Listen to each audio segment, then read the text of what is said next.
Hi, this is Melanie for Pardesi Reviews, and I'm here to do a review of a short film called Yasodha by Sripriya that's being released on June 29th on Behind Woods TV.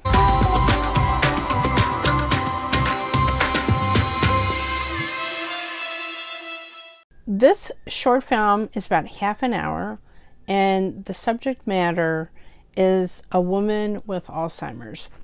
The film is produced by Sripriya and Kamila Nasser, and it's starring Nasser as the husband of the Alzheimer patient Sripriya in the film.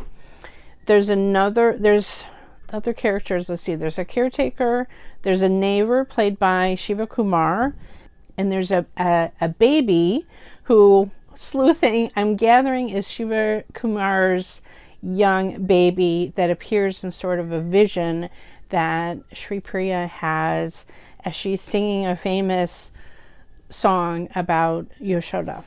I was really moved by this film, and what is amazing about it is that in this time of lockdown and COVID-19, the film was completely done using iPhones.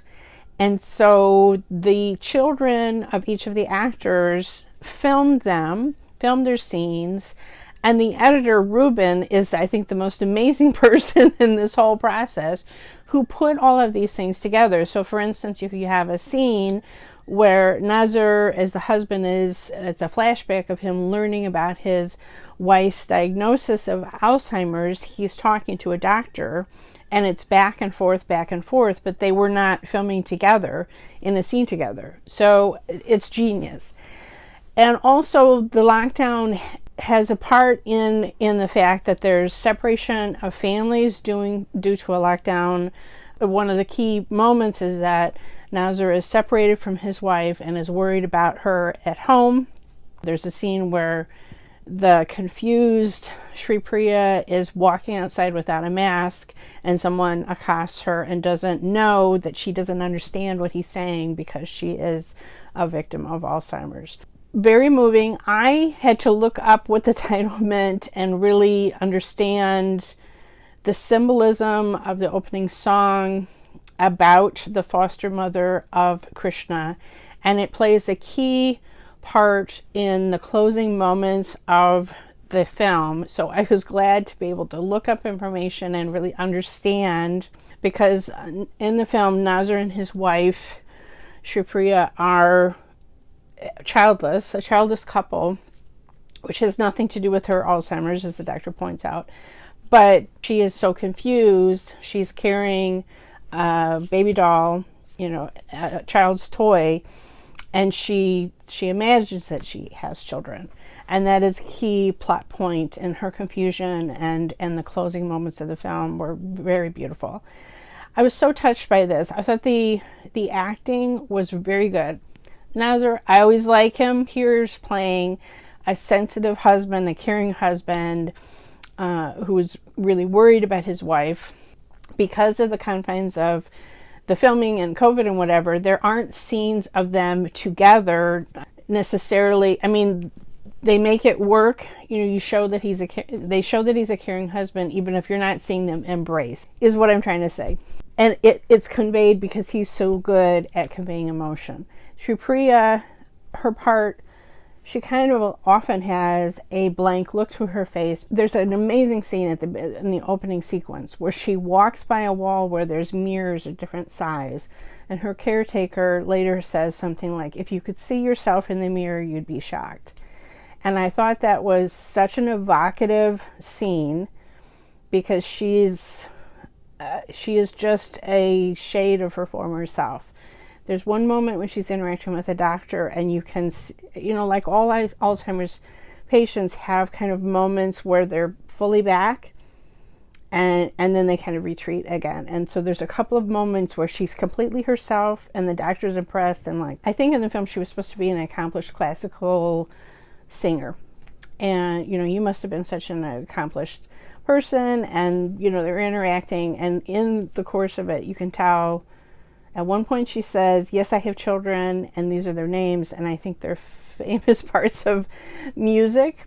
And then at another point, as she's leaving, she's like, I don't have any children. Why would you say that? So it just shows how just moment to moment she's there, and she's retreated in her mind, and she's not there. And that's the tragedy of Alzheimer's.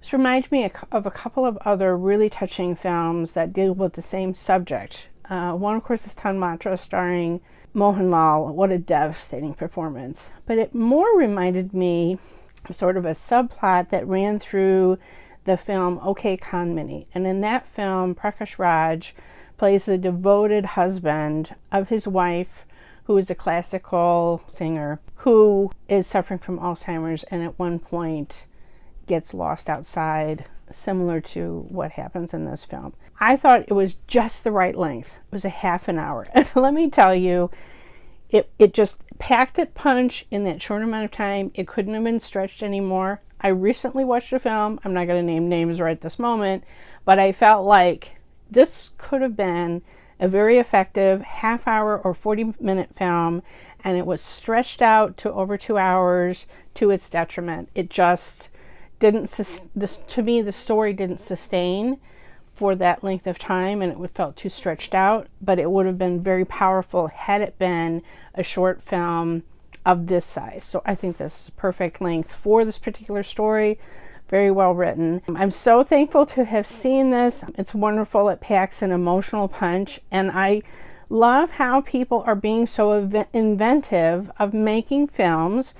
I'm thinking about Gautam Menon making that music video, again, using social distancing and so forth, and editing things together to tell a story in a new way under these restrictions that we have. Sometimes when you're under all of these constraints, you can be even more creative. And that's what I felt like in this instance. And whoever house that in the film that Sripriya and Nasser live in, oh my gosh. Wow. Especially the terrace. Oh, someday I will make it to India. My trip was canceled because of COVID-19 for this fall, but someday, hopefully next year. If you've seen this film, I'd love to know what you thought about it in the comments below. Follow me on Twitter at PardeziYT. Subscribe here to Pardesi Reviews, and you'll never miss another trailer reaction or film review.